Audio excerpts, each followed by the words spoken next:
ರಾಮನಗರ ಜಿಲ್ಲೆಯ S P ಆಗಿ ನಾನು ಇವತ್ತು ಚಾರ್ಜ್ ತೊಗೊಂಡಿದ್ದೀನಿ. ಎಲ್ಲರ ಸಹಕಾರದೊಂದಿಗೆ ಒಂದು ಉತ್ತಮ ಕೆಲಸ ಮಾಡೋಕ್ಕೆ ಬಯಸ್ತೀನಿ.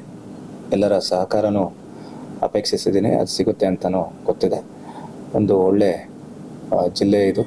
ಈ ಜಿಲ್ಲೆಯಲ್ಲಿ ಇನ್ನೂ ಉತ್ತಮ ಕೆಲಸ ಮಾಡೋ ಅವಕಾಶ ಸಿಕ್ಕಿದ್ದಕ್ಕೆ ಶಕ್ತಿ ಮೀರಿ ಇನ್ನೂ ಕೆಲಸ ಮಾಡಿ ಒಳ್ಳೆಯ ಒಂದು ಪೊಲೀಸಿಂಗ್ ಸ್ಟ್ಯಾಂಡರ್ಡ್ಸ್ನ ಹೆಚ್ಚಿಸಿ ಕೆಲಸ ಮಾಡ್ತೀವಿ.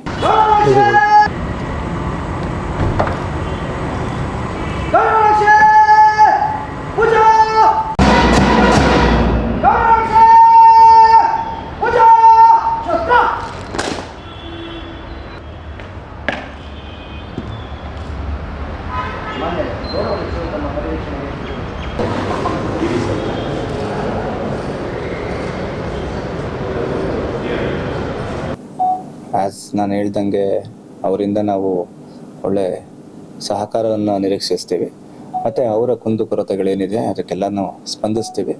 ಎನಿ ಟೈಮ್ ಯಾವುದೇ ಕಾರಣಕ್ಕೂ ಏನೇ ವಿಷಯ ಇದ್ರೂ ನಮ್ಮನ್ನು ಸಂಪರ್ಕಿಸ್ಬೋದು. ನಾನು ಮತ್ತು ನಮ್ಮ ಎಲ್ಲ ಅಧಿಕಾರಿ ವರ್ಗದವರು ಎಲ್ಲರೂ ಕೂಡ ಅವರಿಗೆ ಸಹಕಾರ ಕೊಡ್ತೀವಿ. ಎನಿ ಟೈಮ್ ಯಾರಾದರೂ ಬರ್ಬೋದು. ನಮ್ಮ ನಂಬರ್ ಎಲ್ಲ ಪಬ್ಲಿಕ್ ಮತ್ತು ಸೋಷಿಯಲ್ ಮೀಡಿಯಾಗಳಲ್ಲೂ ಗೊತ್ತಿದೆ. ಸೊ ನೇರವಾಗ್ಲೂ ನಮ್ಮನ್ನು ಸಂಪರ್ಕಿಸ್ಬೋದು. Thank you.